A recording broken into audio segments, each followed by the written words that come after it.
কি করবেন না করবেন কিছুই বুঝে উঠতে না পেরে শাহেদকে কল দিতেই তারা এখানে এসে হাজির হয়। শাহেদ মেডিসিন দেওয়াতে এখন টেম্পারেচার একটু নিচে নামছে। নীলাও দুর্বল শরীরে কিছুক্ষণ আগে চোখ বন্ধ করেছে। তাদের নীলাকে নিয়ে এমন ব্যস্ততার মধ্যে কেউ এক প্রকার হুড়মুড়িয়ে রুমে প্রবেশ করল। সাদিদ এসেছে, তার পেছন পেছন আরিফ মাহমুদও রুমে প্রবেশ করলেন। নীলার শুকনো মুখটা দেখে সাদিদের বুকে তীক্ষ্ণ ফলার ন্যায় অনুভব হচ্ছে। সে ধীর পায়ে নীলার দিকে এগিয়ে গেল। নীলার চোখ জোড়া বন্ধ, কপালে সাদা পাতলা সুতি কাপড়ের পট্টি দেয়া। সাদিদ বুঝতে পারছে না তার এখন কি করা উচিত। নীলার উপরে তার অধিকার নেই, এমনকি তার অনুভূতির কথা গুটি কয়েক সদস্য ব্যতীত সবার জন্য অজানা। এমত অবস্থায় সাদিদের বুকে নীলার জন্য যে অস্থিরতা রয়েছে সেটা প্রকাশ করা উচিত হবে, সেটা নিয়েই সাদিদ সন্দিহান। সাদিদ এক পলক শাহেদের দিকে তাকালো। শাহেদের এদিকে খেয়াল নেই। সাদিদ লম্বা শ্বাস টেনে নিধির উদ্দেশ্যে বলল, ভাবিমণি সকালে কিছু খাওয়া হয়নি, কফি দিতে পারবে? এই মা, এতক্ষণ বলনি কেন? তুমি একটু বসো, আমি নাস্তা দিচ্ছি। বলেই নিধি তড়িঘড়ি করে কিচেনের দিকে এগিয়ে গেল। আরিফ মাহমুদ দরজা খুলে দিয়ে সাদিদের সাথে এসেছিলেন, এবার তিনিও প্রস্থান করলেন। সাদিদ এবার নীলার পাশে চেয়ার টান দিয়ে বসল। এক দৃষ্টিতে নীলার দিকে তাকিয়ে থেকেই শাহেদের উদ্দেশ্যে বলল, ভাইয়া ওর শরীরের এখন কি কন্ডিশন? এখন একটু উন্নতির দিকে। আমরা সকালে যখন এসেছিলাম তখন বেশ খারাপ ছিল, হসপিটালে নেওয়ার চিন্তা করেছিলাম, কিন্তু পরে দেখলাম অবস্থার উন্নতি হচ্ছে। আমাকে জানানি কেন? শাহিদের শান্ত স্বরের মধ্যে যে প্রবল রাগ প্রকাশ পাচ্ছে, শাহেদের সেটা বুঝতে বিন্দুমাত্র অসুবিধা হচ্ছে না। আর সাদিদের এমন করাটাও অস্বাভাবিক নয়, কেননা শাহেদের যে নীলার প্রতি সাদিদের অনুভূতি অজানা নয়। তাই শাহেদ ভাইয়ের রাগ কমাতে স্বাভাবিক স্বরে বলে উঠল, তোকে গতকাল বেশ রাত করে ছাদ থেকে নিচে যেতে দেখেছিলাম, আর নীলার খবর জানতে পারি খুব ভোরে, তাই আর তোকে কিছু বলিনি, ভেবেছিলাম পরে জানাবো। তুমি ভেবেছিলে? সাদিদের প্রচণ্ড রাগ লাগছে, কিন্তু রাগের মাথায় সে ভাইয়ের সাথে খারাপ ব্যবহার করতে চায় না। তাই বার কয়েক লম্বা শ্বাস টেনে নিজেকে যথেষ্ট স্বাভাবিক রেখে বলল, হঠাৎ করে এত জ্বরের কারণ কি? কিছু বুঝতে পেরেছো? আসলে তাহলে কেন বলো, কিভাবে হয়েছে? ভোরে আম্মু নামাজ পড়ে এসে নীলাকে বারান্দায় সেন্সলেস অবস্থায় পড়ে থাকতে দেখেছিল। ধারণা করা যাচ্ছে সারা রাত হয়তো বৃষ্টিতেই ভিজেছিল আর ঠান্ডায় অতিরিক্ত জ্বরে জ্ঞান হারিয়েছে। সাদিদ এক দৃষ্টিতে শাহেদের মুখের দিকে তাকিয়ে আছে। তার মুখের ভঙ্গিতে ভেতরের চলমান মনের অবস্থা ঠিক বোঝা যাচ্ছে না, কিন্তু ধীরে ধীরে মুখের কিঞ্চিত চমকিত ভাবটা কেটে গিয়ে রাগের আভাস ফুটে উঠল। শাহেদ তার দিকেই তাকিয়েছিল, তাই দ্রুত বলে উঠল, প্লিজ সাদি, পাগলামি করিস না, সবকিছু চিন্তা করে তারপর কিছু করবি। ভাইয়া একটু একা ছেড়ে দাও। দেখ সাদি। ভাইয়া প্লিজ। সাদিদের গম্ভীর স্বরের সামনে শাহেদ আর কিছু বলতে পারল না। সাদমানকে কোলে নিয়ে রুমের বাইরে চলে গেল। যাওয়ার আগে দরজাটা সে হালকা ভিড়িয়ে দিয়ে গেল। শাহেদ রুমের বাইরে রাখা পাশের সোফায় গিয়ে বসল, কেননা সাদিদ নীলাকে একই রকমভাবে এক রুমে দেখলে কেউ বিষয়টা স্বাভাবিকভাবে হয়তো নেবে না। আর এই মুহূর্তে অযথা ঝামেলা বাড়ানোর ইচ্ছে শাহেদের নেই। তার বিশ্বাস সাদিদ যেহেতু বলেছে সঠিক সময়ে সবাইকে সবটা বলে দিবে, তার মানে বলে দিবে। আর নিজের ভাইয়ের উপর তার শতভাগ বিশ্বাসও রয়েছে, তাই সাদিদকে আর বাধা দেওয়ার প্রয়োজন বোধ করল না। সাদিদ নীলার বন্ধ চোখের দিকে এক দৃষ্টিতে তাকিয়ে আছে। তার এখন মায়া রাগের এক মিশ্র সংমিশ্রণের অনুভূতি হচ্ছে। এক দৃষ্টিতে নীলার দিকে তাকিয়ে থাকতে থাকতে তার ক্ষোভের পাল্লাটা এবার নিচে নেমে গেল। চোখ জোড়াতে এসে ভিড় করল প্রাণ পাখির জন্য এক সমুদ্র মায়া। মুঠো করে রাখা শক্ত হাত দ্রুত ক্রমশ হালকা হয়ে এলো। সাদিদ নীলার কপাল থেকে সাদা কাপড় টানিয়ে আবারও সেটা জলে ভিজিয়ে কপালে দিল। ডান হাতটা দিয়ে নীলার গলায় স্পর্শ করতেই নীলা ঘুমের ঘোরেই খানিকটা কেঁপে উঠল। সাদিদ জ্বরের অবস্থাটা চেক করে ভালোভাবে কাঁথাটা তার শরীরে দিয়ে গেল। নীলার চোখ মুখ খানিকটা ফুলে আছে, মুখটা একটু শুকনোও লাগছে, ঠোঁটগুলো রুক্ষ হয়ে আছে, কিন্তু জ্বরের তুপে ঈষৎ লালচে বর্ণ ধারণ করেছে। সাদিদ নীলার গালে হাত রেখে নিজের মুখটা খানিকটা নিচে নামিয়ে আনলো। কপালের কাপড়টা সরিয়ে দিয়ে নীলার ছোট চুলগুলো মাথায় হাত বুলিয়ে পেছনের দিকে ঠেলে দিল। তারপর উষ্ণ ঠোঁট দুটো দিয়ে নীলার কপালে স্পর্শ করল। গভীর ভালোবাসায় প্রাণ পাখির কপালে দীর্ঘ চুমু খেল। সাদিদের স্পর্শে নীলার ঘুমন্ত শরীরেও রক্তগুলো চলাচল দ্রুত হলো। নীলা চোখ খুলে তাকালো, মাথাটা ভার হয়ে আছে, খানিকটা ব্যথা করছে। সে চারপাশে নজর বুলালো, কিন্তু রুমের সে ব্যতীত আর কারো কোনো দেখা মিলল না। রুমের বাইরে থেকে নিধির আওয়াজ শোনা যাচ্ছে। নীলা দুর্বল শরীর নিয়ে উঠে বসতে গেলেই তার মধ্যেই নিধি দরজা ঠেলে রুমে ঢুকল। নীলা উঠে বসতে চাইছে দেখে নিধি দ্রুত এগিয়ে এসে সাহায্য করল। এখন কেমন লাগছে রে পিচ্ছু? নীলা উত্তর না দিয়ে অবাক চোখে নিধির দিকে তাকিয়ে আছে। নিধির হঠাৎ আগমন তার উপর কেমন প্রশ্ন করছে। নীলার মনোভাব বুঝতে পেরে নিধি এবার অভিযোগের স্বরে বলে উঠল, এমন কেউ করে? তুই জানিস আমরা সবাই কতটা ভয় পেয়ে গেছিলাম। তোকে ওই অবস্থায় দেখে আমু তো কান্নাকাটি শুরু করে দিয়েছিল। নীলা কেবল চমকিত দৃষ্টিতে নিধির দিকে তাকিয়ে আছে। কি বলছে নিধি এসব? সব নীলার মাথার উপর দিয়ে যাচ্ছে। নীলাকে প্রশ্নবোধক চাহনিতে এমন বিচলিত দেখে নিধি তার অগোচরে কি হয়েছে বলতে লাগলো। সবকিছু শোনার পর নীলার মন খারাপ ভাবটা আবারও বেড়ে গেল। চোখের সামনে আবারও সবকিছু ভেসে উঠল, আর সাথে সাথেই যুক্ত হলো বুকে এক তীক্ষ্ণ যন্ত্রণা। নীলা নিজের মনের অবস্থা কাউকে বুঝতে দিতে চায় না, তাই সবকিছু সাইডে রেখে অপরাধী কণ্ঠে বলল, সরি আপুনি, তোমাদের সবাইকে টেনশনে ফেলে দিলাম। ধ্যাত, বোকামি একটা। তুই বস, আমি তোর জন্য খাবার নিয়ে আসছি। খেয়ে ওষুধ খেতে হবে। নিধি উঠে যাওয়ার জন্য দাঁড়াতেই নীলা তার পেছন থেকে তার হাত টেনে ধরল। ইতস্ততভাবে বলে উঠল, তুমি আসার আগে, না মানে এই রুমে কি কেউ? নীলার কথা না বুঝতে পেরে নিধি বলে উঠল, কি বলছিস পিচ্ছু? বুঝতে পারছি না, ভালোভাবে বুঝিয়ে বল। না মানে তুমি আসার আগে এই রুমে কেউ ছিল? নিধি আর কিছু বলে উঠতে পারল না। শাহেদ দরজা ঠেলে রুমের ভেতর প্রবেশ করলো। নিধিকে তাড়া দিয়ে বলল, নিধি, নীলার জন্য হালকা কিছু খাবার নিয়ে আসো, ওষুধ খেতে হবে। শাহেদের কথা শুনে নিধিও খাবার নিয়ে আসতে চলে গেল। তাই নীলা ভেতরে হাঁসফাঁস করতে লাগলো, কেননা তার অন্যরকম অনুভূতি হচ্ছে। ঘুমের মধ্যেও তার শরীর জুড়ে শিহরণ বয়ে গেছে। তাই নীলা যতক্ষণ উত্তর না পাবে নীলার শান্তি লাগছে না। শাহেদ নীলার শেষের কথাটা শুনেছিল, তাই কিছু একটা ভেবে বলে উঠল, কি যেন বলেছিলে, ওর রুমে কেউ ছিল কি না? জিজু তোমার পাশে বসা ছিলাম, কেন, কোনো প্রয়োজন? না জিজু, এমনি। নীলা প্রসঙ্গ পাল্টালো। শাহেদের কথায় আশ্বস্ত হলেও মন তার অন্য কিছু বলছে। আচ্ছা, নীলার মন যা বলছে সেটা কি সঠিক হতে পারে? কোনোভাবে কি সে? নীলা নিজেকে ধমকালো। নিজের এমন বোকামি মার্কা ভাবনায় সে এখন নিজের ওপর প্রচণ্ড বিরক্ত। ছোট্ট সাদ নীলার বিছানায় তার গাড়ি দিয়ে খেলা করছে। নীলা হেলান দিয়ে বসে তার এসব দুষ্টুমি ভরা চঞ্চলতা দেখে মৃদু হাসছে। শাহেদ আবারও দুপুরে এখানে আসবে, তাই নিধি নার্গিস খাতুনের সাথে রান্নাঘরে সাহায্য করছে। আরিফ মাহবুবকে নীলা অনেকক্ষণ যাবৎ দেখছে না, হয়তো কোনো কাজে ব্যস্ত, তাই নীলাও আর খোঁজ করেনি। সাদের খেলা দেখতে দেখতেই নীলার আচমকা কিছু মনে হতেই মুখে আতঙ্ক ফুটে উঠল। দ্রুত সে বিছানা থেকে নামলো। মাথাটা একটু ব্যথা করছে, তারপরও নীলা দেয়াল ধরে বারান্দায় আসলো। এদিক ওদিক তাকিয়েও কাঙ্ক্ষিত জিনিসটা খুঁজে না পেয়ে নীলার চোখে মুখে ভয়ার্থের ছাপ ভেসে উঠল। কিন্তু কিনারায় একটা ফুল গাছের টবের পেছনে নজর যেতেই নীলার মুখে হাসি ফুটে উঠল। সে এগিয়ে গিয়ে নিচু হয়ে সাদিদের ছবিটা হাতে তুলে নিল। ছবিটাতে বৃষ্টির পানি দেখে নীলার বুক ফেটে কান্না করতে মন চাইছে। গায়ের ওড়না দিয়ে ঝাপসা চোখে সে ছবিটা মুছতে লাগলো। ছবিটার এই অবস্থা দেখে কষ্টে যেন নীলার সমস্ত শরীর জ্বলে উঠছে। নীলাঞ্জনা?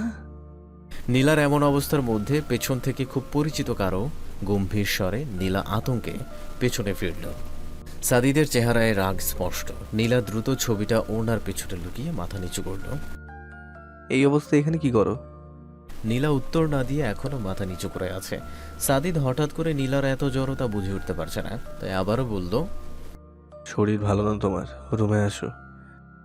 আপনি যান, আমি আসছি। সাদিদ নীলার আচরণে কিছুটা অবাক হলেও আর প্রশ্ন করল না, কিন্তু হঠাৎ নীলার দিকে তাকিয়ে বলে উঠল, তোমার হাতে কি? আমার থেকে কি লুকাতে চাইছো? নীলা এবার ভয়ার্থ চোখে সাদিদের দিকে তাকালো। সাদিদ তার হাতের দিকে তাকিয়ে আছে, তাই দ্রুত ডানে বামে মাথা নেড়ে বলল, কই, কিছু না, আমার হাতে। বলে নীলা আবারও ছবিটা ভালোভাবে ওড়নায় পেঁচিয়ে নিল। সাদিদ ধীর পায়ে নীলার দিকে এগিয়ে আসতে লাগলো, আর নীলা ধরা পড়ে যাবার ভয়ে পা টিপে পেছনের দিকে যেতে লাগলো। বারান্দার দেয়ালে পিঠ ঠেকে যেতে নীলা আতঙ্কিত দৃষ্টিতে সাদিদের দিকে তাকালো। ততক্ষণে সাদিদ তার নিকটে চলে এসেছে। নীলার শরীর মৃদু কাঁপতে লাগলো। সাদিদের কাছে সে নিজের অনুভূতি প্রকাশ করতে চায় না। তার ধারণা সাদিদ তাকে ভালোবাসে না, সে শুধু নীলাকে কষ্ট দিয়েছে। অতীতে কষ্ট দিয়েছে নিজের স্পর্শ দিয়ে, আর বর্তমানে কষ্ট দিচ্ছে অনুভূতিগুলো দিয়ে। তাহলে নীলা কেন নিজের অব্যক্ত অনুভূতি তাকে জানাবে? সাদিদ এগিয়ে এসে নীলার দিকে দুই হাত বাড়িয়ে তাকে স্পর্শ না করেই নিজের বাহু বন্ধনে আটকে দিল। নীলা মুখ ঘুরিয়ে চোখ বন্ধ করে ফেলেছে। তার নিঃশ্বাসের আওয়াজ সাদিদের কর্ণকুহরে স্পষ্ট শোনা যাচ্ছে। সাদিদ নিঃশব্দে মৃদু হাসল, তারপর আচমকা সে নিচু হলো। সাদিদের তপ্ত নিঃশ্বাস জামার ওপর দিয়েও নীলার পেটে গিয়ে লাগছে। নীলা সর্বশক্তি দিয়েও যেন চোখ খুলতে পারছে না, আর না দূরে এখান থেকে চলে যেতে পারছে।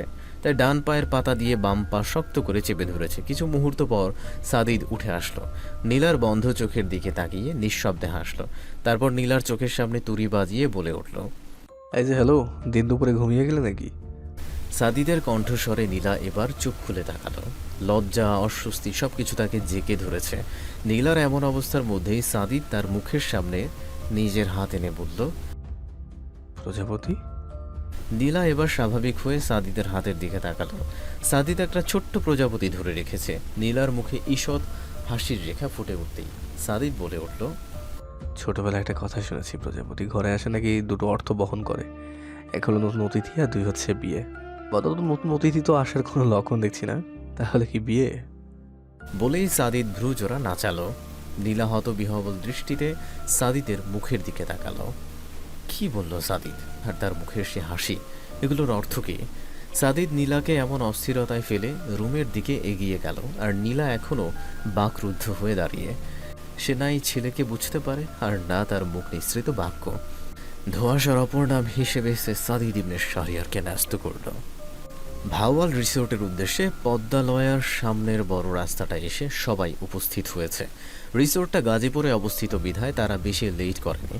সকাল সকালই সবাই রওনা দেবার প্ল্যান করেছে, নতুবা জ্যামে আটকে অবস্থা খারাপ হয়ে যাবে।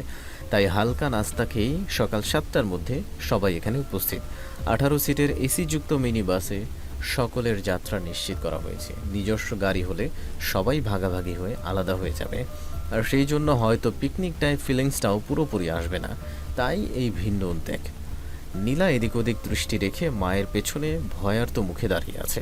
নিজের সম্পূর্ণ অনিচ্ছা সত্ত্বেও তাকে গাজীপুর যেতে হচ্ছে। শুধু মাকে একবার বলেছিল সে যাবে না, তৎক্ষণাৎ মায়ের বকা শুনতে হয়েছে। নীলাকে ইচ্ছামতো ঝেড়ে তিনি শান্ত হয়েছেন। নীলার বিরক্তি আকাশ ছোঁয়া। সে বুঝে উঠতে পারছে না, সাদিদ সহ তার বন্ধুরা রিসোর্টের শেয়ার কিনুক বা রিসোর্ট ভেঙে ফেলুক, তাতে নীলার কি?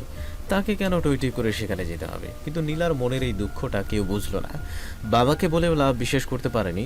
সাদিদ তাদের কি জাদুটনা করেছে আল্লাহ মালুম। এই ছেলের কথা শুনলেই তারা গোলে পুরোপুরি বরফ। তাই জোরপূর্বক ইচ্ছার বিরুদ্ধে টেনে হিচড়ে নীলাকে গাজীপুর নিয়ে যাওয়া হচ্ছে। মূলত কথা হচ্ছে, নীলার রিসোর্টে যেতে কিন্তু কোনো প্রবলেম নেই, বরং সে ঘোরাঘুরি বেশ পছন্দ করে। তার একমাত্র প্রবলেম হচ্ছে সাদিদকে নিয়ে।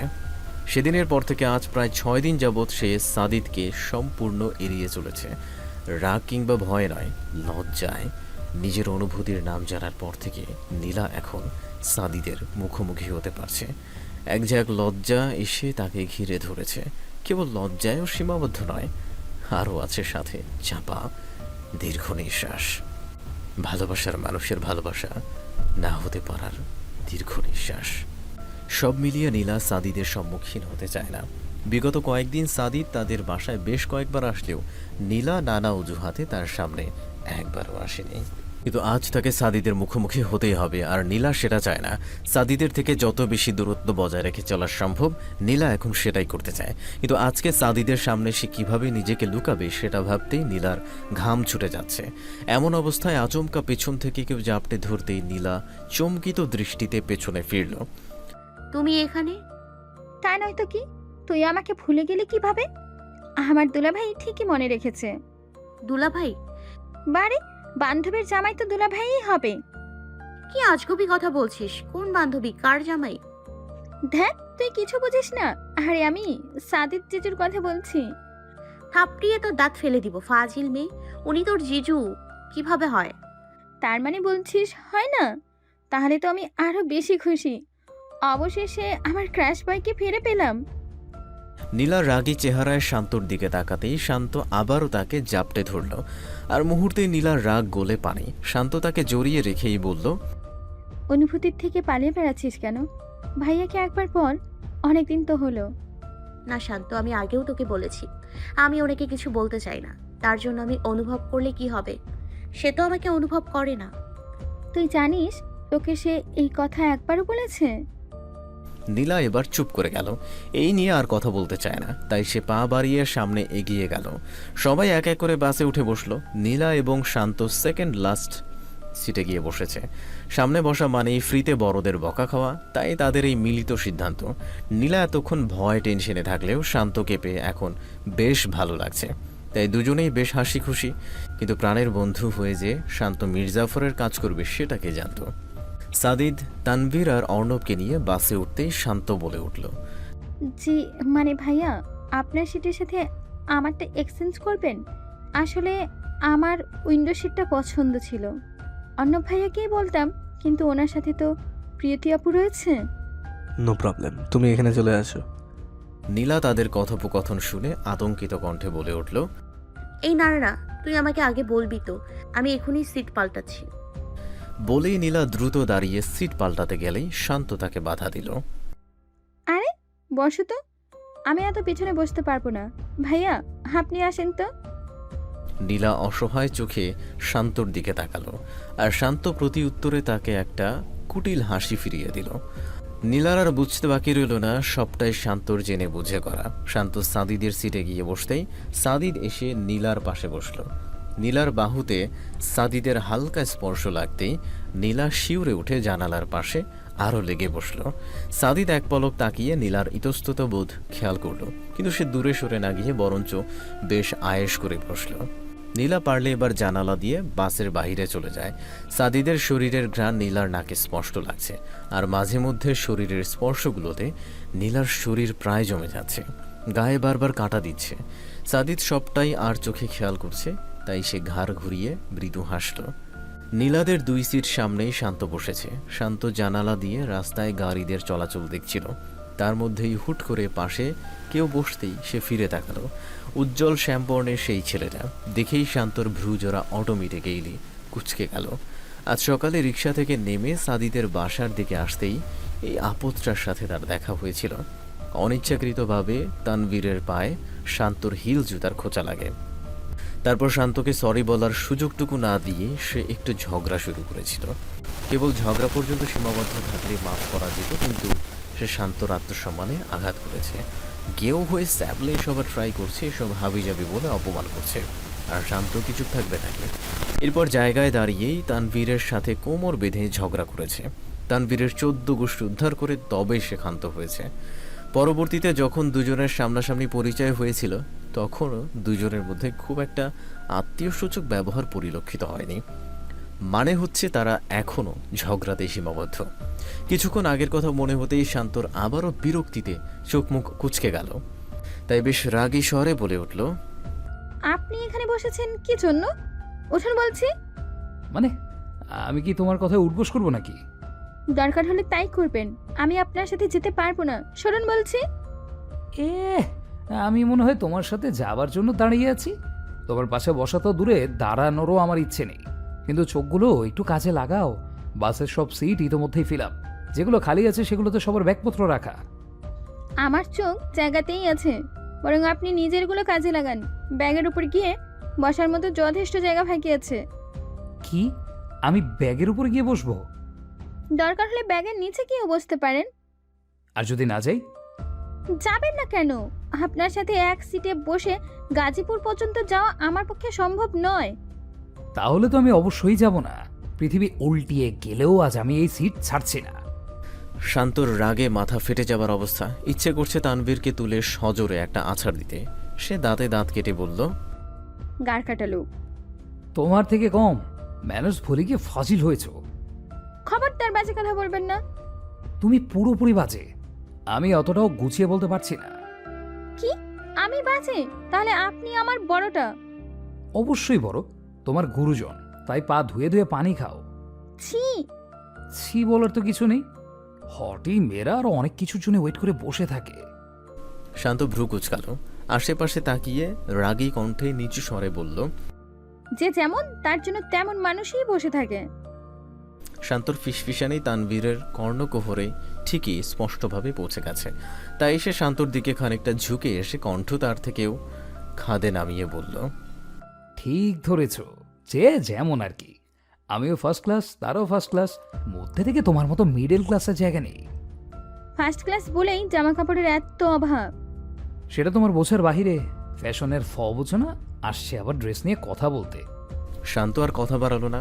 এই বাচাল ছেলের সাথে কথা বললেই কথাকে টেনে টুনে চুইংগামের মতো লম্বা করে। তাই প্রচণ্ড বিরক্তি নিয়ে সে জানালার পাশ ঘেঁষে বাহিরের দিকে তাকালো। বাস ইতিমধ্যে উত্তরা পেরিয়ে গেছে। এতক্ষণ সবাই শান্তভাবে বসে থেকেই বাস জার্নিটা এনজয় করেছিল, কিন্তু এবার তানভীর প্রায় চেঁচিয়ে বলে উঠল, ভাই, আমরা পিকনিকে যাচ্ছি না শোকসভায় যাচ্ছি? হ্যাঁ, এত নীরবতা কেন? তুই রাজি থাকলে তোর শোকসভার আয়োজন করতে পারি। কে তানবীর, রাজি হবি নাকি এই শোকসভার পাত্র? শালা তুই কথা মারাস না। প্রিয়কে পায়া তো বাসের মধ্যে অন্দরমহলে ঢিকে যাইতেছস। ফ্যামিলি পিকনিকে যেতেছি না তোদের রঙ্গলীলা দেখতে? হ্যাঁ, বাসে উপস্থিত বড়দের সামনে তানভীরের এমন লাগাম ছাড়া কথায় নীলা শান্ত কেসে উঠল। বড়দের অনেককে ইতস্তত বোধ করতে দেখে সাদিদ এগিয়ে এসে তানভীরের পিঠে জোরে চাপড় বসালো। আর আমি মুখ সামলাতে পারিস না? দোস্ত, আর একটু জোরে লাগা, পারলে হেতের মুখটাই লাগা। শালা তুই মাঝখান থেকে কথা কইলে ধাক্কা দিয়ে ফালাই দিব। বাবু, এসব কি বলে তানভীর? প্রিয় বেবি, সে অনেক কিছু বলে, এত সবে কোনো কান দিয়ে লাভ নাই। অর্ণবের আর তার বেবির আদিক্ষেতা দেখে তানভীরের গায়ে যেন ফোসকা পড়ল। তানভীর দাঁত চেপে বলে উঠল, চত্ব সব পালসাল।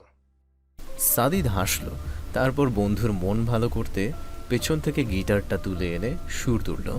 তানভীরের রাগ এবার থেমে গেল। দ্বিগুণ উৎসাহ নিয়ে সেও হাতে আরেকটা গিটার তুলে নিল। এই মায়াবী চাঁদের রাতে রেখে হাত তোমার হাতে, মনের এক গোপন কথা তোমায় বলতে চাই, শুনতে চাই, কিন্তু তারপরে আর গানের কথা মনে নাই। হায় হায়, তারপরে আর গানের কথা মনে নাই। কিন্তু বলেছিলে আমার জন্য লিখবে এমন গান, হবে এক মিষ্টি মধুর প্রেমের উপাখ্যান। শোনো প্রিয়, শোনো দিয়ে মন, সেই গানই গাইছি এখন। শোনো প্রিয়, শোনো দিয়ে মন, সেই গানই গাইছি এখন। এখনই গানের ভাষায় স্বপ্ন আশায় তোমায় শোনাতে চাই, বলো শুনতে চাই। সবাই এতক্ষণ পাশ থেকে তাদের উৎসাহ দিচ্ছিল, কিন্তু এবার সাদিদের সাথে সবাই জোরে একসঙ্গে গেয়ে উঠল। কিন্তু তারপরে আর গানের কথা মনে নাই। হায় হায়, তারপরে আর গানের কথা মনে নাই। সবার মুখে হাসি, করতালি দিয়ে বাসের সবাই ইতিমধ্যে পরিবেশ গরম করে ফেলেছে। ছোট্ট সাদমানও সিটে দাঁড়িয়ে ছোট্ট হাতগুলো দিয়ে সবার দেখা দেখি হাততালি দিচ্ছে আর খিলখিলিয়ে হাসছে। আর চলন্ত বাসে পড়ে যেন না যায়, শাহেদ তাকে শক্ত করে আগলে ধরেছে। তার মুখে হাসি, পাশে বসে নিধিও হাসছে। সাদিদ পাশে বসা নীলার দিকে তাকিয়ে আবারও সুর তুলল। এই মায়াবী চাঁদের রাতে রেখে হাত তোমার হাতে, মনের এক গোপন কথা তোমায় বলতে চাই, শুনতে চাই, কিন্তু তারপরে আর গানের কথা মনে নাই। হায় হায়, তারপরে আর গানের কথা মনে নাই। সবাই হাসছে, কেননা এতক্ষণ সবাই বয়স সম্পর্কে ভুলে গিয়ে গলা ফাটিয়ে সাদিদের সাথে গান গেয়েছে। সুর কেমন হয়েছে সেটা বড় কথা নয়, সবাই যে আনন্দ করেছে এটাই মোক্ষম। সাদিদ নীলার দিকে তাকালো, তার মুখে এখনও হাসি লেগে আছে। এতক্ষণের সব জড়তা কেটে গিয়ে সবার সাথে সাথে সেও আনন্দে সামিল ছিল।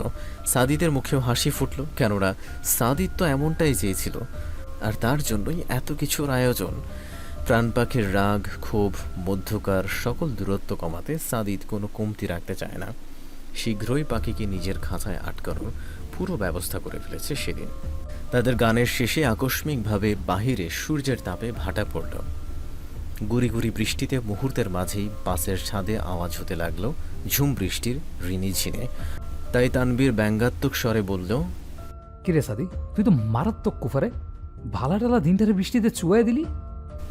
সাদিদ মাথা চুলকে হাসল। এক পলক পাশে বসে থাকা নীলার দিকে তাকাতেই নীলার হাসি মুখটা নজরে আসলো। সাদিদকে এক দৃষ্টিতে তাকিয়ে থাকতে দেখে নীলার পূর্বের ন্যায় আবারও দৃষ্টি এড়ালো। সবাই বৃষ্টি স্নাতরত প্রকৃতি দেখতে ব্যস্ত। বাহিরে দেখতে গিয়ে শান্তর শরীরের সাথে তানভীরের আচমকা স্পর্শ লাগতেই শান্ত তাকে ধাক্কা দিয়ে সরালো। গায়ে পড়ালো, দূরে সরেন। ইস, আসছে আমার প্রিন্সেস ডায়না, কি আমার শরীর, আবার এটা নিয়ে রং চং। খারাপ কি দেখলেন? ভালোর কি আছে? আপনার মাথা আছে? সেটা তুমি না বললেও জায়গা আছে। শান্ত বিরক্ত হয়ে জোরে চেঁচিয়ে উঠল। ড্রাইভার ভাই, জোরে একটা গান চালান তো। পাশে বসা পাগলটা আমার মাথা খেয়ে নিচ্ছে। কাকে পাগল বললে? আপনাকেই বললাম। Any doubt? তানভীর উত্তর না দিয়ে কি মনে করে বাঁকা হাসল। শান্ত তার হাবভাব না বুঝে সিটে হেলান দিয়ে চোখ বন্ধ করলো। আপাতত এই আপদের মুখ দর্শন করার তার বিন্দু মাত্র ইচ্ছা নেই। শ্রাবণের মেঘগুলো জড়ো হলো আকাশে, অঝরে নামবে বুঝি শ্রাবণেরই ধারায়। নীলা চমকিত দৃষ্টিতে পাশ ফিরল। বুকটা তার ধুক করে উঠল, কেননা সাদিদ অপলক দৃষ্টিতে তার দিকেই তাকিয়ে আছে। নীলা দ্রুত চোখ সরিয়ে নিল। তার চিন্তা হচ্ছে সাদিদ কি চলন্ত বাসে তার কাঁপুনি বুঝে যাবে নাকি, নতুবা বাসের সিটে যে হারে নড়ছে সাদিদ বুঝতে পারলে লজ্জায় পড়তে হবে। ভাবতেই নীলার এখন ভয় লাগছে। আজ কেন মন উদাসী হয়ে দূর অজানায় চায় হারাতে, আজ কেন মন উদাসী হয়ে দূর অজানায় চায় হারাতে। কবিতার বই সবে খুলেছি, হিমেল হাওয়ায় মন ভিজেছে, জানালার পাশে চাপা মাধবী বাগান বিলাসী হেনা তুলেছে। আজ কেন মন উদাসী হয়ে দূর অজানায় চায় হারাতে, আজ কেন মন উদাসী হয়ে দূর অজানায় চায় হারাতে। এত অস্থিরতায় বুঝি থাকা যায়? নীলার ইচ্ছা করছে এই মুহূর্তে শান্তর মাথায় জোরে একটা ইট ফাটাতে। তার জন্যই নীলার এখন এই অবস্থা। এমনিতে এসব গানের সমস্যা না হলেও সাদিদ পাশে থাকায় নীলা কোনোভাবেই নিজেকে ঠিক রাখতে পারছে না। তাই কিছু না পেয়ে সে পানির বোতলটা হাতে তুলে নিল। কিন্তু এখানেও বিপত্তি ঘটল। তার হাত এত বেশি পরিমাণ কাঁপছিল যে মুখে গলায় পানি পড়ে জামা কিছুটা ভিজে গেছে। সাদিদ এবার এগিয়ে আসলো। নীলাকে বুঝতে না দিয়ে টিস্যু হাতে নিয়ে নীলার মুখের আর গলার পানিটুকু মুছিয়ে দিতে লাগলো। নীলার অস্বস্তি যেন আরও কয়েক গুণ বেড়ে গেল। পানি মুছিয়ে দিয়ে সাদিদ বোতলটাতে হাত দিতেই নীলা তার দিকে চোখ উঠিয়ে তাকালো। কিন্তু সাদিদের চোখে চোখ পড়তেই নীলা আবারও মাথা নিচু করল। এই চোখে যে নীলা তাকাতেই পারে না, নেশার মায়াজাল যেন এই চোখ জোড়া আর এই চোখের মালিক। সাদিদ নীলার অবস্থা দেখে নিঃশব্দে হাসল। তারপর নীলার থুতনিতে হাত দিয়ে তার মুখটা একটু উঁচু করে নিজের পানি খাইয়ে দিতে লাগলো। নীলার অবস্থা যে কেমন হবে সেটা বলা বাহুল্য। সাদিদ তাকে পানি খাইয়ে আবারও মুখ মুছিয়ে দিল। নীলা সবটুকু সময় শুধু মাথা নিচু করে রাখলো। সাদিদের দিকে তাকানোর মতো সাহস সে খুঁজে পাচ্ছে না, কিন্তু বারবার মনে এসে ভিড় জমাচ্ছে কতগুলো প্রশ্ন, যে প্রশ্নের উত্তর সাদিদ ব্যতীত আর কারো পক্ষে হয়তো দেয়া সম্ভব নয়। কিন্তু সাদিদ কি দিবে সেই প্রশ্নের উত্তর? নীলার অবুঝ মন বলে দিলে ক্ষতি কি, কিন্তু নিয়ন্ত্রণহীন মস্তিষ্ক বলে এমনটা চিন্তা করাও পাপ। নীলার আবারও বুক চিরে দীর্ঘশ্বাস বেরিয়ে আসলো। ভালোবাসার শব্দটাই কষ্টের, কষ্ট ব্যতীত আর কিছুই তাতে আশা করা যায় না। মেঘেদের যুদ্ধ শুনেছি, সিক্ত আকাশ কেঁদে চলেছে, জমেছে হাসির জল গেলি, পথিকের পায়ে হাঁটা থেমেছে। আজ কেন মন উদাসী হয়ে দূর অজানায় চায় হারাতে। শ্রাবণের মেঘগুলো জড়ো হলো আকাশে, অঝরে নামবে বুঝি এই শ্রাবণী ঝড়ে। গানটা শেষ হতে নীলার আর চোখে একবার সাদিদের দিকে তাকালো। সাদিদ বোতলের শেষ পানিটুকু মুখ লাগিয়ে শেষ করছে। এই দৃশ্য দেখে নীলার চোখ বেরিয়ে আসার উপক্রম। সাদিদ তার মুখ লাগানো জায়গায় মুখ লাগিয়ে পানি খাচ্ছে, বিষয়টা মাথায় যেতেই অজান্তেই নীলার হাত তার ঠোঁটে চলে গেল। আর এমন সময় সাদিদ আবারও নীলার দিকে তাকালো। নীলাকে ঠোঁটে হাত দিতে দেখেই সে এগিয়ে আসলো। মাথা নুইয়া খানিকটা ঝুঁকে ঠোঁট কামড়ে মৃদু হেসে নিচু স্বরে বলল, ইটস টেস্ট লাইক সুইট। কিন্তু পানির স্বাদটা এমন হওয়ার কথা নয়। কিছু মিশিয়েছো নাকি ঠোঁটের মিষ্টি পানিতে দিয়ে দিয়েছো? নীলা সাদিদের এমন কথায় লজ্জায় কুকড়ে গেল। কী সব বলছে সাদিদ, কিন্তু তার এমন করার অর্থ কী? সাদিদকে বড্ড অদ্ভুত লাগছে নীলার। ক্রমশ যেন নিজের চারপাশে নতুন বেড়াজাল তৈরি করছে সে। নীলা তাকে এক মুহূর্ত বুঝে উঠলেই পর মুহূর্তেই সম্পূর্ণ নতুন রূপে সে ধরা দিচ্ছে। এত অদ্ভুত কেন ছেলেটা? গাজীপুরের বড়ইপাড়ার মির্জাপুর ইউনিয়নের নলজানি গ্রামে নির্মিত সুবিশাল নান্দনিক রিসোর্টটির সামনে এসে বাস থামতেই সবাই এক এক করে নিচে নামতে লাগলো। কিন্তু বিপত্তি ঘটল সাদিদকে নিয়ে। তার জন্য নীলা নিচে নামতে পারছে না। নামবে কিভাবে? সাদিদ যে বাসের সিটে হেলান দিয়ে গভীর ঘুম দিয়েছে। সকাল সকাল বেরিয়েও ঢাকার অসহ্যকর জ্যামে তাদের কাটকা পড়তে হয়েছে, তাই অনেকটা সময় লেগেছে। আর টঙ্গীর জ্যামে পড়ে তো সাদিদ ঘুমিয়েই গেছে। অবশ্য নীলা মনে মনে বেশ খুশিই ছিল কেননা সাদিদের পাশে থাকতে তার ভীষণ লজ্জা অস্বস্তি লাগছিল। তাই সাদিদ ঘুমিয়ে পড়বার পর নীলা মোটামুটি হাফ ছেড়েছে, কিন্তু এর মধ্যে সে বেহায়ার মতো একটা কাজ করে বসেছে। সে এতক্ষণ সাদিদের ঘুমন্ত মুখটায় এক দৃষ্টিতে খুঁটিয়ে খুঁটিয়ে দেখে গিয়েছে। সজাগ কালে ইচ্ছা থাকলেও নীলার এই চোখের দিকে তাকাতে পারে না, তাই ঘুমের মধ্যে এক প্রকার অ্যাডভান্টেজ নিয়েছে। বলতে গেলে লুকিয়ে ভালোবাসার মানুষকে প্রাণ ভরে দেখার অ্যাডভান্টেজেস। কিন্তু এখন যে দেখার স্বাদ মিটে যাচ্ছে, কেননা সবাই ইতিমধ্যে বাস থেকে নেমে গেছে। বাসে কেবলমাত্র সে এবং সাদিদ রয়ে গেছে। পেছনে বসার কারণে তাদেরকে কেউ ভালোভাবে খেয়াল করেনি। নীলা এবার ফিসফিসিয়ে বলে ওঠে, বাবা এত ঘুম! সবাই নেমে যাওয়ার এত আওয়াজেও মহারাজের ঘুম ভাঙেনি। সাদিদ এবার নড়ে চড়ে একেবারে নীলার পাশে মুখ বন্ধ করে বসল। সাদিদের তপ্ত নিঃশ্বাসগুলো নীলার মুখে এসে লাগতেই নীলা আবারও শিউরে উঠল। কি যে আছে এই স্পর্শতে! নীলার সর্বাগ্র পুরো কেঁপে ওঠে। নীলা এবার একটু এগিয়ে আসলো। তার অবুঝ মনটা এই মুহূর্তে ভয়ানক কিছু কাজ করে ফেলতে তার উপর জোর খাটাচ্ছে। সে নিজের মাথায় চাপড় বসালো। নীলা, শয়তানটা মাথা থেকে দূর কর, সে তোর কেউ না। নিচু স্বরে কথাটা বলেই নীলা এক পলক সাদিদের ঘুমন্ত মুখটার দিকে আবারও তাকালো। মুহূর্তেই তার চোখ জোড়া ম্লান হলো। নিজেকে সামলাতে সে এবার উঠে দাঁড়ালো। ইচ্ছা হলো সাদিদকে টপকে সিট থেকে বের হয়ে যাবে, তাই সাদিদের পায়ের সাইড থেকে পা রেখে বের হবার সময় সাদিদ আচমকা নড়ে উঠল এবং সাদিদের পায়ের সাথে লেগে গিয়ে ব্যালেন্স হারিয়ে নীলা গিয়ে সোজা সাদিদের উপর পড়ল। নীলা চোখ খিচে বন্ধ করে আছে, তার এক হাত দিয়ে সাদিদের বুকের টি শার্ট খামচে ধরা। নীলা চোখ খোলার বিন্দু মাত্র সাহস করতে পারছে না, কেননা সাদিদের গরম নিঃশ্বাসগুলো এসে নীলার চোখে মুখে উপচে পড়ছে। আর অপরদিকে নীলা এতই জোরে পড়েছে যে সাদিদ সাথে সাথেই তাকে আগলে নিয়েছে, বিন্দু মাত্র ব্যথা পেতে দেয়নি। সাদিদের দৃষ্টি পুরোপুরি স্থির। নীলার কোমরে রাখা ডান হাতটা একটু জোরে চেপে ধরতেই নীলা সাদিদের সাথে আরও মিশে গিয়ে তার টি শার্ট খামচে ধরল। ভয়ার্ত চোখে সাদিদের দিকে তাকাতেই দুইজনের দৃষ্টি মিলিত হলো।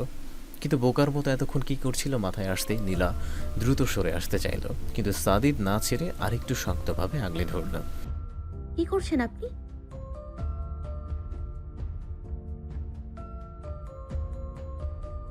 নীলা এবার ফেসে গেল। পরিস্থিতি সামলাতে চাইছিল সাদিদের দিকে তীরটা ছুটে দিতে, কিন্তু সাদিদ একেবারে জায়গা মতো প্রশ্ন করেছে। নীলা দ্রুত সাদিদের থেকে সরে আসতে চাইলে সাদিদ আবারও তাকে আটকে দিল। প্রশ্নের উত্তর না দিয়ে কোথাও যেতে পারবে না। কি হচ্ছে এটা? ছাড়ুন আমাকে। Answer my question first, then go whatever you wish. আসলে আমি ইচ্ছে করে বসিনি, যাওয়ার সময় আপনার পায়ে লেগে পড়ে গিয়েছি। সাদিদ এবার নীলাকে আস্তে করে ছেড়ে দিল। ছাড়া পেতেই নীলা দৌড়ে নিচে নামলো। কি একটা পরিস্থিতিতে ফেসেছিল ভাবতেই তার বুক ধুকপুক করছে। অপরদিকে সাদিদের মুখে রহস্যময় হাসি। নীলার পিছু পিছু সেও মাথা চুলকে নিচে নেমে গেল।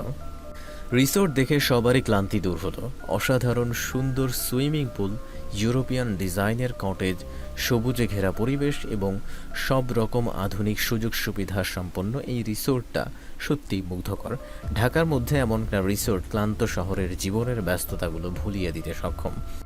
হাতে আছে অল্প সময় আর একটু নিরিবিলি পরিবেশের রিল্যাক্সের জন্য অবশ্যই আসা যায়। সাদিদ বাবা, সত্যি রিসোর্টের পরিবেশটা খুবই সুন্দর। Thank you uncle. অ্যাকচুয়ালি এই জন্যই আমরা শেয়ারগুলো কিনতে চেয়েছি। ঢাকার আশেপাশে রিল্যাক্সের জন্য বাউওয়াল রিসর্টটা আমার পছন্দের তালিকায়।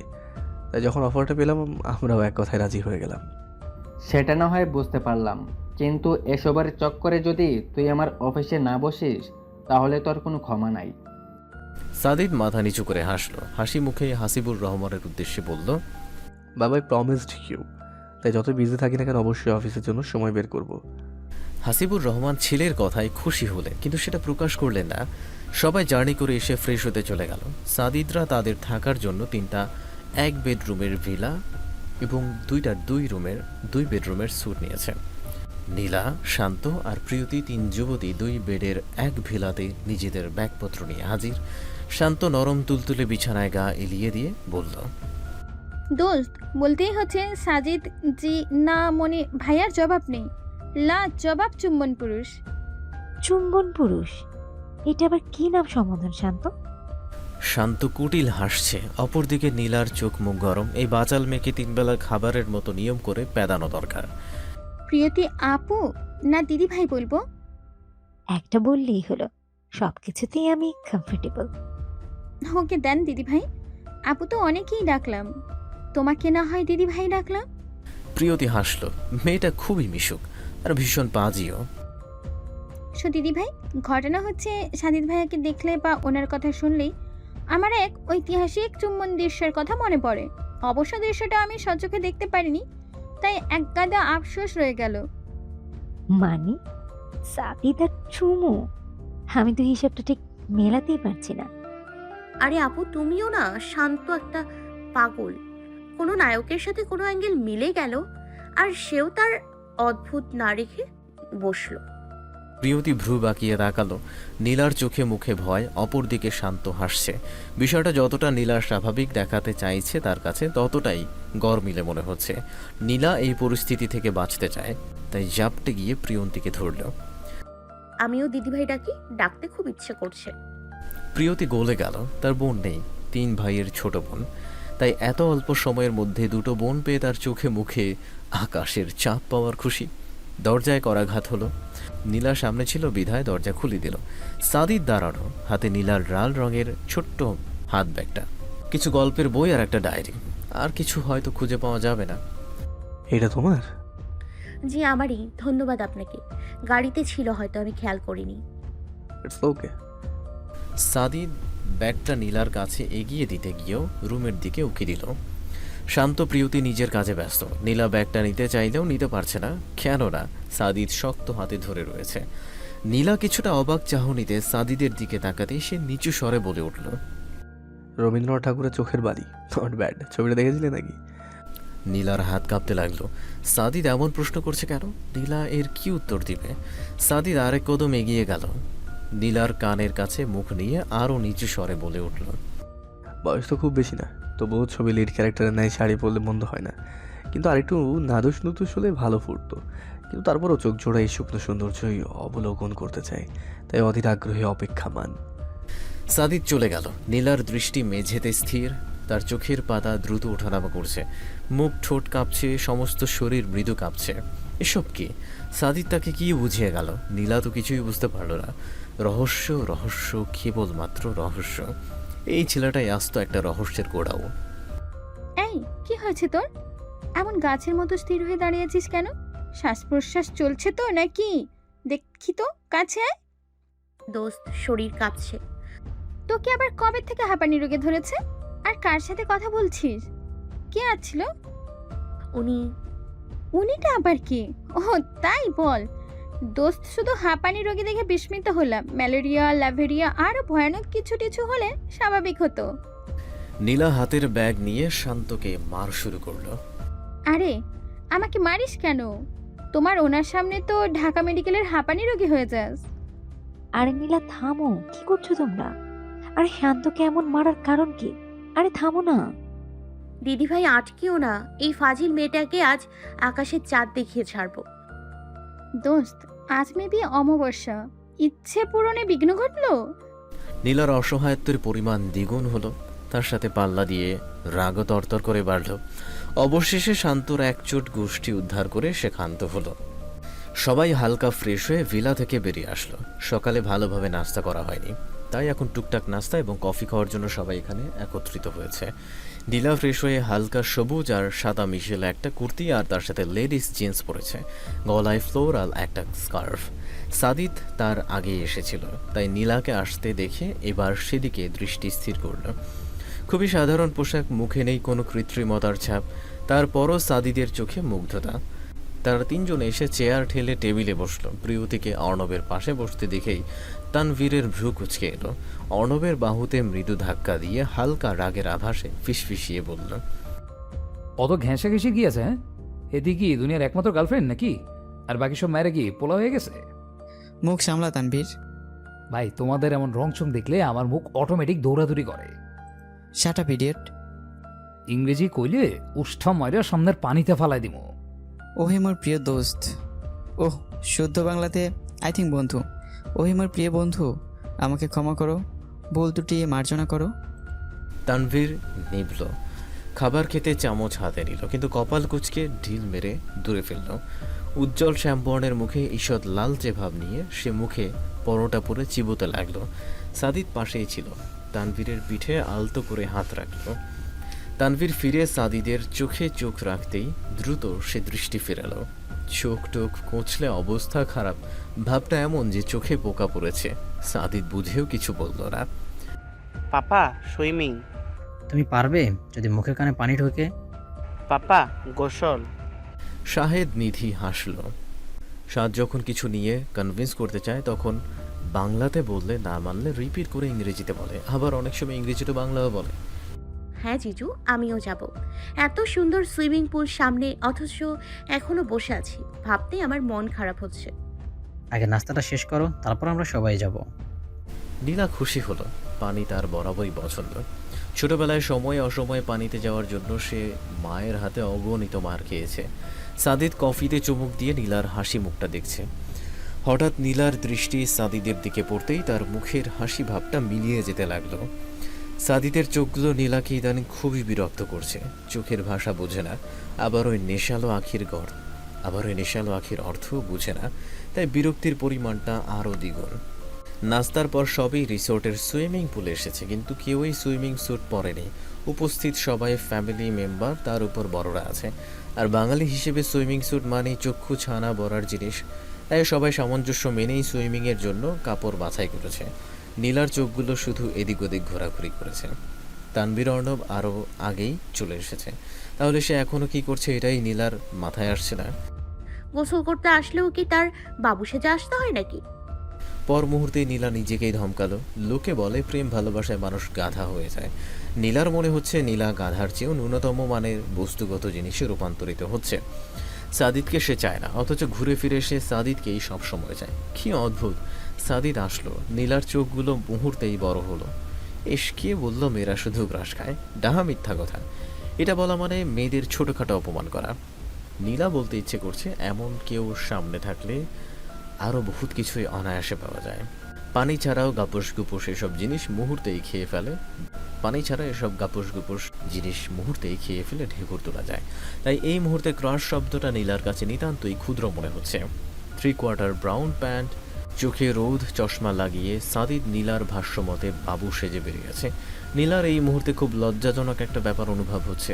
সাদিদের উন্মুক্ত বুকটা দেখতে নীলার বড্ড ইচ্ছা করছে, কিন্তু সাদিদ আকাশি রঙের একটা হাতা ছাড়া টি শার্ট পরে আছে। কিন্তু পর মুহূর্তে ভীষণ আনন্দ লাগছে, কারণ আশেপাশে অনেক সুন্দরী রমণীদের মিলন মেলা, এবং নীলা মরে গেলেও চাইবে না সাদিদ তাদের সামনে খালি বুকে আসুক। নীলার মুখের মৃদু হাসি বিস্তৃত হলো। সাদিদ এগিয়ে এসে পানিতে ঝাঁপ দিল। অপরদিকে নীলা যতই লুকিয়ে চুরিয়ে সাদিদকে দেখুক না কেন, সাদিদ সবটাই বিচক্ষণতার সহিত অবলোকন করে। এবারও পূর্বের ন্যায় সেটা বাদ যায়নি। সাদিদ ছোট কামড়ে মৃদু হাসল। তানভীর সাঁতরে আসতেই শান্তর সাথে ধাক্কা খেল। শান্ত তাল সামলাতে না পেরে ডুব দিয়ে পানি খেল। নাকে মুখে পানি ঢুকে তার কাশি আসছে। শান্ত বার কয়েক শুকনো কেশে দিয়ে রাগী স্বরে বলল, সমস্যা কি? পানি দেখে কি বেহুশ হয়ে গেছেন নাকি? সরি টু সে, বাট তুমি এতটাই বেটু, আর পানির নিচে শরীরের অর্ধেকটা থাকায় তোমাকে আমি দেখতেই পাইনি। বেটু? লজ্জা, তুমি দেখে বাংলাতেও দুর্বল। বেটু মিন্স শর্ট, ইন গেও বাইটটা, আরও গেও চূড়ান্ত বাইটটা। আপনি একটা বিরক্তকর মানুষ। আই নো, যারা বিরক্তিকর তাদের সবকিছুই বিরক্তিকর বলে মনে হয়। শোনুন বলছি, এত গায়ে পড়া স্বভাব কেন? কই তোমার গায়ে পড়লাম? আমি পড়লে তুমি বুঝি আস্ত থাকবে? এতক্ষণে ভালো একটা কথা বলছেন। ভাল্লুক গায়ে পড়লে মানুষ আস্ত থাকে না, পেশে যায়। আর আমিও ভাল্লুকের ধাক্কায় পেশে গিয়েছি। শান্ত ভেজা চুলগুলো এক হাতে সরিয়ে দিয়ে নীলাদের পাশে গেল। তানভীর ডান হাতে চোখ মুখের পানি মুছল। শান্তর চুলের ছিটা সব এসে তার মুখের মধ্যে পড়েছে। অভদ্র মেয়ে একটা, তুই ভাল্লুক, বেয়াদব মহিলা ভাল্লুক। আচমকা হাতে টান পড়তে নীলার ভয় পেল। ভয় প্রকাশ করবার আগেই সে পানিতে ডুব, এবং কিছু বুঝে ওঠার আগেই কেউ তাকে কোলে তুলল। আপনি? তখন সবাই পানিতে বেশ মজা করছিল। ছোট বড় সবাই আনন্দে সামিল। ছোট্ট সাদমানও পিছিয়ে নেই, সুইমিং জ্যাকেট পরে সবার সাথে সামিল। শান্ত নীলা সুইমিং পুল পেয়ে পানিতেই বাচ্চাদের মতো দৌড়াদৌড়ি শুরু করেছিল। এত বড় সুইমিং পুলে নীলা কখনো আসেনি, তাই আনন্দ উচ্ছ্বাস দ্বিগুণ। তারা দুষ্টুমি করতে করতে এপাশ থেকে ওপাশ যাচ্ছিল। আশেপাশে যে আরও মানুষজনের আনাগোনা আছে সেদিকে তাদের বিন্দুমাত্র খেয়াল নেই। সাঁতরানোর মধ্যেই হঠাৎই এমনটা হয়ে গেল। কিছু বুঝে ওঠার আগেই নীলার বাঘের গর্তে পা দেওয়া হলো। পানিতে ডুবে পানি খেয়েছে, তাই নীলা কাশতে কাশতে আবারও বলল। আপনি? সাদিদ উত্তর দিল না। নীলাকে কোলে নিয়েই তাদের রুমে আসলো। আশেপাশে রিসোর্টের স্টাফরা ছিল, বাইরের কিছু গেস্টরাও উপস্থিত, কিন্তু সাদিদ এসবে পাত্তা দিল না। রুমে নিয়ে এসে নীলাকে কোলে নিয়েই দরজা বন্ধ করলো। কোল থেকে নামিয়ে রক্তলাল চোখে বলে উঠল। ড্রেস চেঞ্জ করো। নীলার এতক্ষণের অবাকের মাত্রা যেন কম ছিল, তাই সাদিদ এই কথা বলে পূর্ণ করছে। I said right now change your cloth. Nila কেঁপে উঠে কয়েক কদম পিছিয়ে গেল। সেই সবের কিছুই বুঝতে পারছে না, না সাদিদের এমন ব্যবহার, না বর্তমান পরিস্থিতি। নীলাকে ঠায় দাঁড়িয়ে থাকতে দেখে সাদিদ দ্রুত এসে তার দুই বাহু চেপে ধরল। পেছনের দেয়ালে নীলাকে ঠেকিয়ে রাগী স্বরে আবারও বলল, Nilanjana, give him only 2 minutes. 2 minutes, change it quickly. Otherwise, I will do the previous work. বলেই সাদিদ নীলাকে মৃদু ধাক্কা দিল। নীলার বলার আর কোনো ভাষা নেই। সে বিনা বাক্যে কাঁপতে কাঁপতে গিয়ে ট্রলি ব্যাগ খুলল। একটা সাদা কালো রঙের চুড়িদার জামা নিয়ে দ্রুত পা বাড়িয়ে ওয়াশরুমে চলে গেল। সাদিদ অনবরত জোরে জোরে নিঃশ্বাস ফেলছে। রাগে তার পুরো শরীর চলে যাচ্ছে। ইচ্ছে করছে সব কটাকে এই মুহূর্তে ধরে পিষে ফেলতে, কিন্তু এখন মাথা গরম করে কিছুই করা মানেই ফ্যামিলির সবার টেনশন, তার উপর নানা রকম বাড়তি ঝামেলা। কিন্তু নিজেকেও যে নিয়ন্ত্রণ করতে পারছে না, তাই তো নীলাকে এভাবে দিয়ে এসেছে। নতুবা সেখানেই ছেলেগুলো সে আধমরা করে ফেলত। Bast! How dare they? Sadid জোরে লাথি দিয়ে সামনের টুলটা দূরে ফেলল। ভেতরকার ব্রাকটা কোনোভাবেই কমাতে পারছে না। সুইমিং পুলে অনেকেই উপস্থিত ছিল। তাদের মধ্যে একটা মাঝবয়সী বয়েজ গ্রুপও ছিল। নীলা যথেষ্ট মার্জিত পোশাক পরে থাকলেও কয়েকটা ছেলে বারবারই খারাপ নজরে তার শরীরের দিকে তাকাচ্ছিল, কারণ তার শরীর ভেজা ছিল। সাদিদ তো সবসময় নীলাকেই দেখতে ব্যস্ত, তাই ছেলেগুলোর চোখের বিশ্রী দৃষ্টি সাদিদের চোখের আড়াল হয়নি। তাই নীলাকে এমন হন্তদন্ত হয়ে রুমে নিয়ে আসা হয়। নীলাকে হয়তো বললেও সমস্যা সমাধান হয়ে যেত, কিন্তু সাদিদের কি এসবে নজর আছে? রাগ যে তার আকাশ ছোঁয়া। দরজার আওয়াজে সাদিদ রক্তচক্ষু নিয়েই পেছন ফিরল। মুহূর্তেই তার রাগ কমে গেল, শরীর শীতল হলো, চোখে মুখে নেমে আসলো সীমাহীন মুগ্ধতা। সাদিদ ধীর পায়ে সামনের দিকে এগিয়ে গেল। নীলা সাদিদকে এখনও ভীষণ ভয় পাচ্ছে। সে তো তখনকার সাদিদের অমন রাগের কারণটাই ধরতে পারছে না। নীলা সকালের পর থেকে সাদিদের সাথে একটাও কথা বলেনি, তাহলে এত রাগের কারণটা কি? সাদিদ একেবারে নীলার সামনে এসে দাঁড়ালো। নীলা মাথা নিচু করে আছে, শরীর এখনও তার মৃদু কাঁপছে। সাদিদ নীলার গালে হাত রাখলো। নীলা চমকিত দৃষ্টিতে তার দিকে তাকাতেই সাদিদ অপর হাতটাও নীলার গালে রাখল। নীলার মুখটা আঁচল ভরে ধরে এসে এক দৃষ্টিতে তার দিকে তাকিয়ে আছে। অপরদিকে নীলা ভয়ার্ত চোখে শুকনো ঢোক গিলছে। সাদিদ কি করতে চাইছে? সাদিদ নিজের মুখটা এগিয়ে দিল। নীলার বড় বড় করে রাখা চোখের পলক তাকিয়ে মৃদু হাসল, তারপর কপালে উষ্ণ স্পর্শ দিল। নীলার চোখ জোড়া অটোমেটিক্যালি বন্ধ হয়ে গেল। শরীরের রক্তের প্রবাহমান গতি বেড়ে গেল, হৃদস্পন্দন দ্রুত হলো। সাদিদ দীর্ঘ চুম্বন শেষে নীলার কপাল থেকে মুখ সরিয়ে আনলো। তার নিঃশ্বাসের ঘন শব্দ স্পষ্ট শোনা যাচ্ছে। নীলার কপালে কপাল ঠেকিয়ে বলল,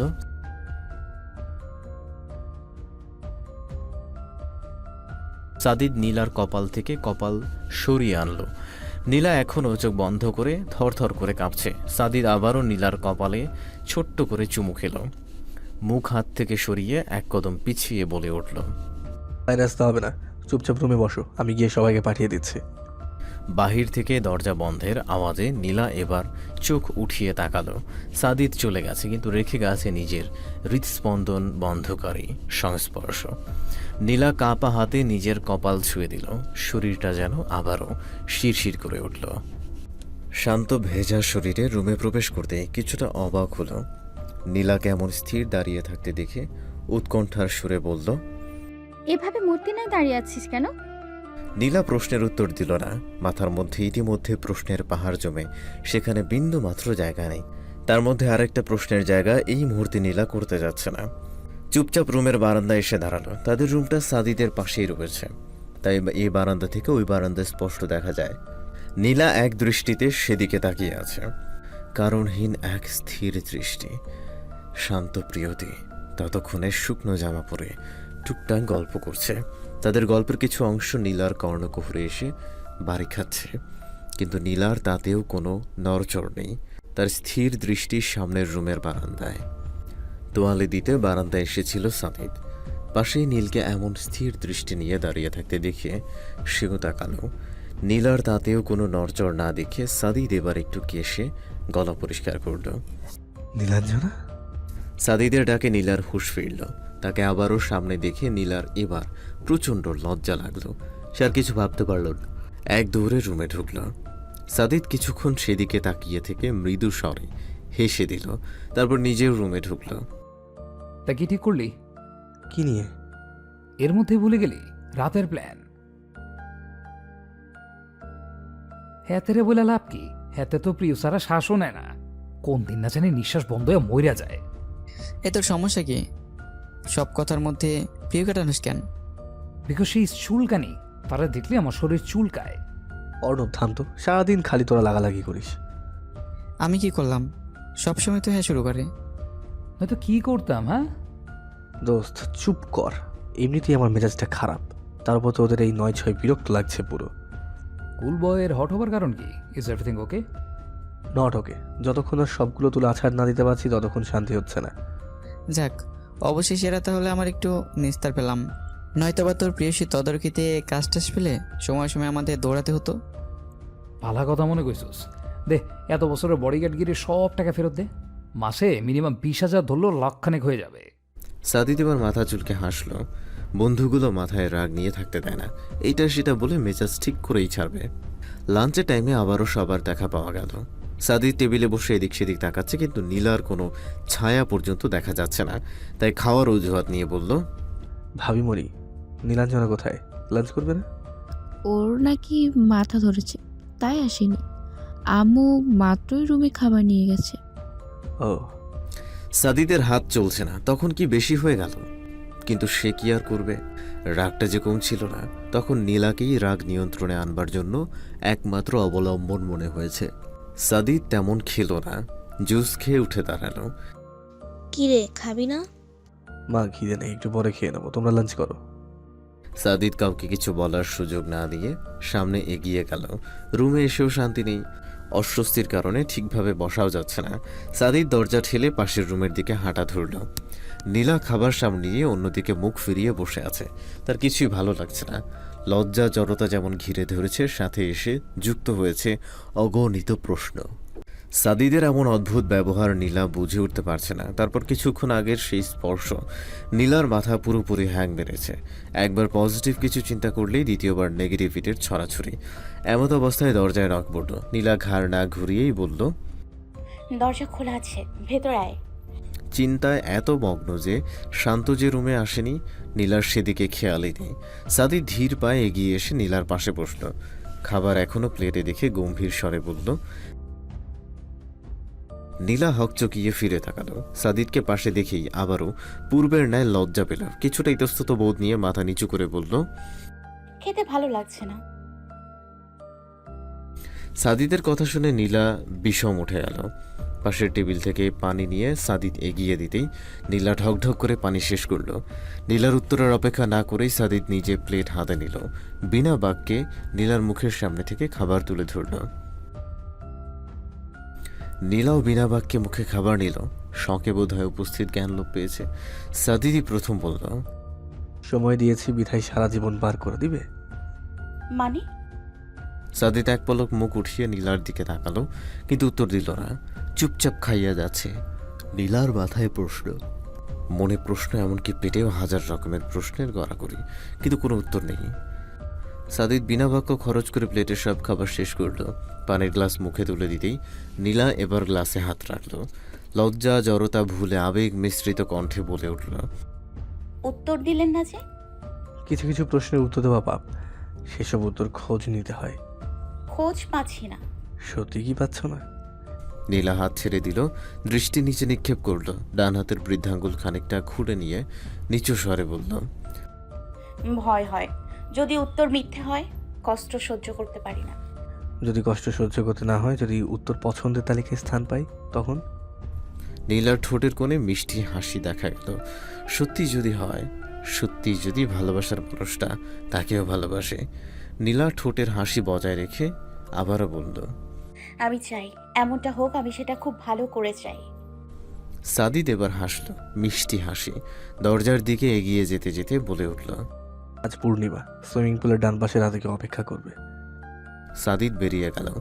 নীলা অপলক দৃষ্টিতে বন্ধ দরজার দিকে তাকিয়ে রয়েছে। তার এখন কোনো প্রশ্নের উত্তর দরকার নেই। এই মানুষটার সাথে থাকলে সে হাজারো প্রশ্ন ভাণ্ডারের নিচে চাপা পড়তে রাজি। তারপরও যদি সেই মানুষটা পাশে থাকে তাতেই নীলা সন্তুষ্ট। ইস, কখন যে রাত হবে। নীলা নিজেই হাসলো। একসময় হাসির আওয়াজ বৃদ্ধি পেল, তারপর সে হাসি থামালো না। সে আজ খুব খুশি, তাই হাসির আওয়াজ বেশি। গায়ে হালকা চাদর মুড়িয়ে গুটিসুটি মেরে নীলা শুয়ে আছে। ঘণ্টাখানেক আগে সে শান্তকে বকবক থামিয়ে ঘুমাতে বলছে, কিন্তু সে তার পকপকে ব্যস্ত। প্রিয়তি বয়সে বড়, তাই তাকে কিছু বলা যাচ্ছে না। নীলা না পেরে এবার লাইট বন্ধ করে দিয়েছে। ঘুমিয়ে পড়ার তীব্র অনুরোধ, কিন্তু তারপরও শান্তর মনে দয়া হলো না। সে এখনও তার ঐতিহাসিক গল্পে ব্যস্ত সময় পার করছে। এই তুই ঘুমাবি? তুই আমার ঘুমের পিছনে লাগছিস কেন? তুই ঘুমা, আমি পরে ঘুমাবো। প্লিজ দোস্ত, চল না ঘুমিয়ে পড়ি। অসম্ভব, ঘুম আসছে না, ঘুমাবো কিভাবে? মাথায় হাত বুলিয়ে দিব, কাছে আয়। ব্যাপার কি? তুই আমার ঘুমের পেছনে এভাবে হাত ধুয়ে লেগেছিস কেন? নীলা শুক্ল কাশল, তারপর কণ্ঠে স্নেহ মমতা সব কিছু ঢেলে দিয়ে বলল, একা একা ঘুমাতে ভালো লাগছে না, কাছে আয়, একসাথে ঘুমাই। শান্ত গলে গেল। প্রিয়তিকে গুড নাইট বলে বিছানায় শুয়ে চাদর টানল। টিকটিক করে ঘড়ির কাঁটা 12টা পেরোতেই নীলা শান্তর হাতটা নিজের উপর থেকে ছাড়িয়ে নিল। মুখের চাপা হাসি যেন বাহিরে না চলে আসে, তাই মুখ চেপে ধরে আছে। এদিক ওদিক তাকিয়ে সে শান্ত প্রিয়তিকে ভালোভাবে পরখ করল। না দেখে মনে হচ্ছে দুজনেই গভীর ঘুমে আচ্ছন্ন। নীলা শরীরে পাতলা একটা চাদর জড়িয়ে উঠে দাঁড়ালো। মনে আনন্দের ঢেউ নিয়ে গুটিসুটি পায়ে দরজা ঠেলে বাইরে আসলো। রিসোর্ট এখন পুরো নিরিবিলি, কেমন ভুতুরে পরিবেশ, গা ছমছম করছে। নীলার বরাবরই ভূতে ভয়। এই উন্নত মানের রিসোর্টে ভূত থাকে না, এমন হাজারটা সান্ত্বনা ইতিমধ্যে নিজেকে দেয়া শেষ। তারপরও মন মস্তিষ্ক ভয়ে জড়সড়। নীলা ভয়ার্ত চোখেই এদিক ওদিক তাকিয়ে সামনে এগিয়ে যেতে লাগলো। সুইমিং পুলের পাশে আসতে পেরে সে নিঃশব্দে হাসলো। এতক্ষণের ভয় ডর সব চলে গেছে। সাদিদ ডান পাশে বলেছিল, তাই ওই দিকে গেল, কিন্তু সাদিদকে দেখতে পেল না। এদিক ওদিক পর্যবেক্ষণ করেও যখন সাদিদের দর্শন পাওয়া গেল না, নীলার বুক চিরে তখন কষ্টের দীর্ঘশ্বাস বেরিয়ে আসলো। উত্তরটা হয়তো সাধ্যের বাইরে। আমি বোকা, কি বললো আর কি বুঝে খুশি হয়ে গেলাম। একটা তাচ্ছিল্যের হাসি দিয়ে নীলা যাবার জন্য পেছন ঘুরল, কিন্তু পারল না। পেছন থেকে হাতে টান পড়ল। সাদিদ তাকে কোনো কিছু না বলেই টেনে নিয়ে যেতে লাগলো। নীলার কি অনুভূতি হচ্ছে সেটা নিজেই আন্দাজ করতে পারছে না। শুধু পায়ে পা মিলিয়ে সাদিদের পেছনে যেতে লাগলো। সাদিদ একেবারে রিসোর্টের বাহিরে গিয়ে থামলো। কৈফিয়ত দেয়ার ভঙ্গিতে বলে উঠল, গেটের লোকদের ম্যানেজ করতে এসেছিলাম। তোমাকে রাত বলেছি বিধায় এত লেট করবে কে জানে। আর তারাও গেস্টদের নিরাপত্তার জন্য এত রাতে বের হতে দেবে না, তাই রিকোয়েস্ট করতে হয়েছে। আমাকে এসব বলতে হবে না। তাই বুঝি? বলেই সাদিদ এগিয়ে আসলো। তাকে এগিয়ে আসতে দেখে নীলা চমকিত দৃষ্টিতে তাকালো। সাদিদ মৃদু হেসে বুকে হাত রেখে বলল, তাহলে তখন এসব বলার মানে কি? নীলা দৃষ্টি নত করল, মানে সাদিদ তার কথাগুলো শুনে নিয়েছে। সাদিদ আবারও নীলার হাতের মুঠো ধরতেই নীলা দ্রুত তাকালো। অনেক অন্ধকার, পরে গিয়ে ব্যথা পাবে, এই রিক্স আমি আর নিতে রাজি নই। সাদিদ কথাটা গম্ভীর স্বরে বললেও নীলার অত্যধিক ভালো লাগলো। মুখে হাসি নিয়ে এসে সাদিদের দিকে ফিরে নীলাকে দেখল। পূর্ণিমার চাঁদের আলোয় নীলার মুখের হাসি স্পষ্ট বোঝা যাচ্ছে। সাদিদ হাত বাড়িয়ে এক হাতে নীলাকে জড়িয়ে নিল। নীলা চোখ বড় করে তাকাতেই নিজেই বলল, কেবল ধরে রেখে ব্যালেন্স করতে পারছি না, হাত পা ভাঙবে, এই রিস্ক নিতে পারবো না। নীলা এবার হাসি আটকাতে পারল না, খানিকটা উচ্চস্বরে হেসে উঠল। সাদিদও হাসছে, কিন্তু নিঃশব্দে। আপনি এমন কেন? কেমন? ভূতের মতো। সাদিদ বুঝেও না বোঝার ভান ধরাতে নীলা এবার বিরক্ত হলো। খানিকটা চাপা রাগ নিয়ে কথাটা বলল। সাদিদ আচমকা নীলাকে নিয়ে নিজের দিকে ঘুরিয়ে তার কোমর চেপে ধরল। নীলা হকচকিয়ে সাদিদের মুখের দিকে তাকালো। তাহলে ভূতের মতো খেয়ে ফেলি? সাদিদের মুখের ভঙ্গি স্পষ্ট বোঝা যাচ্ছে না। নীলা খানিকটা ভয় পেয়ে পেছনে যেতে নিলে সাদিদ আরও চেপে ধরল। কি হলো তো দাও, ভূতের মতো হলে তাদের ন্যায় গাবুস গুবুস খেয়ে ফেলি? নীলার এবার ভয় হচ্ছে। লোকমুখের নানান কথার মধ্যে ভূত প্রেতের আঁচড় বলে একটা কথা প্রচলিত। এ অন্ধকার গুলশান গাছগাছালির মধ্য থেকে কোনো ভূত পেতনি সত্যি সাদিদকে আঁচড় করে ফেলে দিত। নীলার ভয়াতুর দৃষ্টি ক্রমশ বাড়তে লাগলো, কেননা সাদি তার দিকে নিজের মুখ এগিয়ে আনতে লাগলো। সে কি সত্যি নীলাকে আজ খেয়ে ফেলবে নাকি? প্লিজ আমাকে আমাকে খাবেন না। মুহূর্তেই নীলা ভাসমান অবস্থায় নিজেকে খুঁজে পেল।